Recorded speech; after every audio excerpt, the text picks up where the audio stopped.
हाय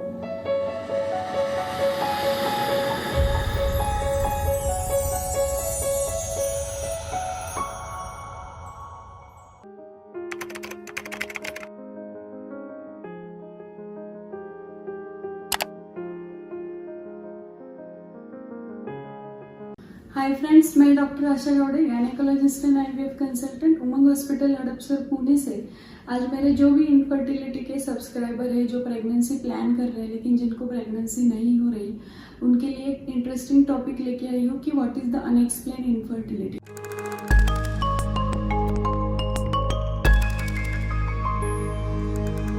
unexplained word का ही meaning है कि जिसका एक्सप्लेनेशन कुछ नहीं है, जिसका रीजन अपने को पता नहीं चलता है। जो ऑलमोस्ट 30% पेशेंट्स में हम लोगों को मिलता है वो केसेस कि जिसमें मानो कि स्पर्म का रिपोर्ट भी अच्छा है, पेशेंट का ट्रांसवेजाइनल सोनोग्राफी करके बेसिक उसका यूट्रस ओवरीज अच्छे है, ओवुलेशन मॉनिटरिंग करके उसके फॉलिकल अच्छे से ग्रो हो रहे हैं, मतलब अंडे अच्छे से ग्रो हो रहे हैं, फूट भी रहे हैं। दूसरा है कि ट्यूब हम लोगों ने हिस्ट्रोसल्फिंगोग्राफी में चेक करी तो ट्यूब भी पेटेंट है, स्टिल वो पेशेंट को प्रेगनेंसी नहीं हो रही। तो what is this unexplained infertility? Almost एक 30% कपल में हम लोगों को ऐसे अनएक्सप्लेन इनफर्टिलिटी दिखती है। 70% केसेस में कुछ तो मेल्स में प्रॉब्लम दिखता है या फीमेल्स में प्रॉब्लम दिखता है जिसको हम लोग ट्रीट करते हैं और रिजल्ट मिलते हैं, लेकिन 30% लोगों में ये प्रॉब्लम रहता है। अभी बेसिक फर्टिलाइजेशन क्या कैसे होता है कि ये सब माइक्रो लेवल पे होता है। जब भी अंडा ओवरी से रिलीज होता है तो फैलोपियन ट्यूब बोलते हैं हम लोग, जिसमें फर्टिलाइजेशन होता है। तो वो ट्यूब को फिम्ब्रिया करके ऐसे फिंगर के जैसे फिम्ब्रिया रहते हैं जो वो अंडे को कैप्चर करते हैं। जब भी उस वक्त सेक्स होता है तो हस्बैंड के स्पर्म ट्रेवल होते हैं और अंडा और स्पर्म मिलते हैं फैलोपियन ट्यूब में और वो फर्टिलाइज बेबी डे 5 को यूट्रस में आके चिपकता है। लेकिन ये सब इतना माइक्रो लेवल पे होता है कि आउटसाइड द बॉडी उसको हम लोग जांच नहीं कर पाते, उसका कोई टेस्ट अवेलेबल नहीं है। तो अगर ये फंक्शन में, दिस इज ऑल फंक्शनल, ये फंक्शन में अगर कुछ प्रॉब्लम आ रहा है तो उस केस में हम लोग को अनएक्सप्लेन इनफर्टिलिटी दिखती है कि उसको हम लोग सुपरफिशियल टेस्ट से समझ नहीं पाते, जिसका हम लोग को रीजन समझ में नहीं आता है। लेकिन इसका मतलब ये नहीं कि इसको कोई रीजन नहीं है, इसको भी रीजन है। इसके 2-3 रीजन है। सबसे पहले बोलते हैं हम लोग कि ट्यूबोपेरिटोनियल फैक्टर। ट्यूबोपेरिटोनियल यानी क्या? ट्यूब की कैविटी तो अंदर से पेटेंट रहती है, लेकिन ट्यूब के जो अंदर के सिलिया बोलते हैं हम लोग, बहुत ही माइक्रो लेवल पे रहता है कि अपने ब्रश के, टूथपेस्ट का जो ब्रश रहता है उसके जो ब्रिसल्स रहते हैं उसके जैसे छोटे छोटे सिलिया रहते हैं ट्यूब के कैविटी में, जिसके ऊपर अंडा रोल होके जाता है और स्पर्म उसको मिलता है।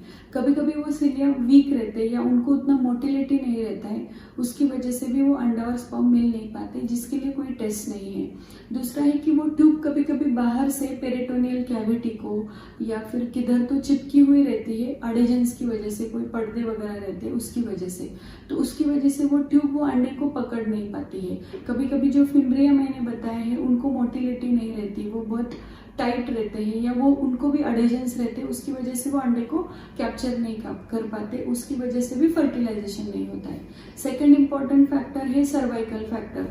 कभी कभी जो फीमेल में सर्विक्स रहता है यानी यूट्रस का जो माउथ रहता है उसमें कुछ कुछ एंटीबॉडीज बन जाते हैं जो कि नेचुरल सेक्स में स्पर्म वजाइना में डिपॉजिट होते हैं और सर्विक्स के थ्रू अंदर एंट्री करते हैं।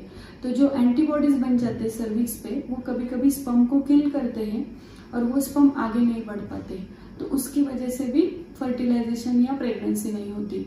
और थर्ड इंपॉर्टेंट फैक्टर कि जो अंडा रहता है, मतलब जो फीमेल्स में एग रहता है, उसका कवर जो रहता है वो कभी कभी आवरण बहुत ज्यादा कड़क रहता है, थिक रहता है, उसकी वजह से वो स्पर्म वो अंडे को पेनेट्रेट नहीं कर पाता, उसको बोलते हैं हम लोग थिक जोना। तो ये 3 कारण है जिसकी वजह से अपने को अनएक्सप्लेन इनफर्टिलिटी दिखती है। लेकिन ये तीनों कारण ढूंढने के लिए एज सच डेमोन्स्ट्रेटेड या कंफर्म कोई टेस्ट नहीं है। बाकी सब रिजल्ट मानो अच्छे है, स्टिल प्रेगनेंसी नहीं हो रही, तो हम लोग ये चीजें सस्पेक्ट करते हैं। सिर्फ ये है कि इसको हम लोग इन्वेस्टिगेशन कर सकते हैं। एक डायग्नोस्टिक हिस्ट्रोलैप्रोस्कोपी करके टेस्ट है, it's a type of operation.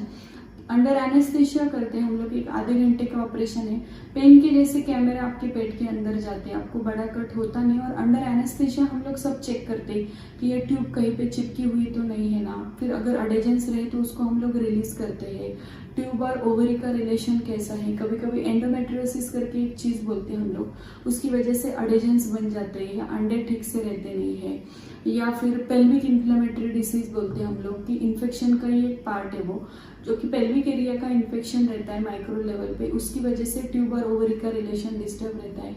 India में दूसरा एक कॉमनेस्ट बीमारी है ट्यूबरक्यूलोसिस। तो पेल्विक ट्यूबरक्यूलोसिस अगर रहा तो उसकी वजह से भी ये सब फंक्शन हैम्पर हुए रहते। तो लैप्रोस्कोपी से और इवन हिस्ट्रोस्कोपी से हम लोग यूट्रस का कैविटी चेक करते हैं, यूट्रस में कुछ सेप्टम वगैरह तो नहीं है ना, माइक्रो लेवल पे अडेजन्स रहते, तो वो भी हम लोग देखते हैं। और एक 40 to 50% केसेस में अगर कॉज मिला तो हम लोग उसको करेक्ट भी करते हैं सेम सेटिंग में।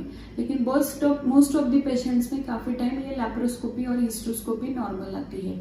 तो उस केस में हम लोग ट्रीटमेंट क्या करते हैं, ट्रीटमेंट आती है IUI, आर्टिफिशियल ट्रीटमेंट है, ART का टेक्निक है, इंट्रायूटेराइन इंसेमिनेशन, जिसमें हम लोग हस्बैंड के जो प्रोसेस स्पर्म है वो यूट्रस के अंदर डिपॉजिट करते हैं। नेचुरल में अगर मानो 5% चांसेस है तो IUI में 10% चांसेस है प्रेगनेंसी होने का।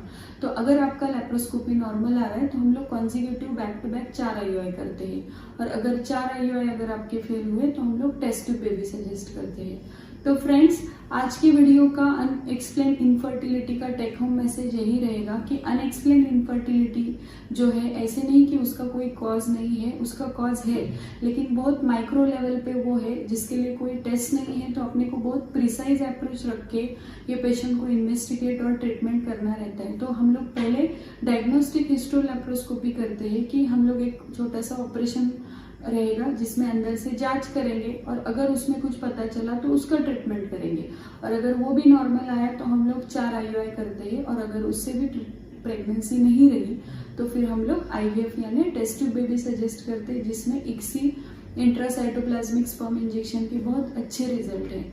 तो फ्रेंड्स, अगर आपको इनफर्टिलिटी के बारे में कुछ भी डाउट रहा तो हम लोगों को कमेंट बॉक्स में लिख के भेजो। नीचे अपॉइंटमेंट का एक नंबर आ रहा है, अगर आपको कंसल्टेशन के लिए आना है तो उसके लिए भी आप आ सकते हैं।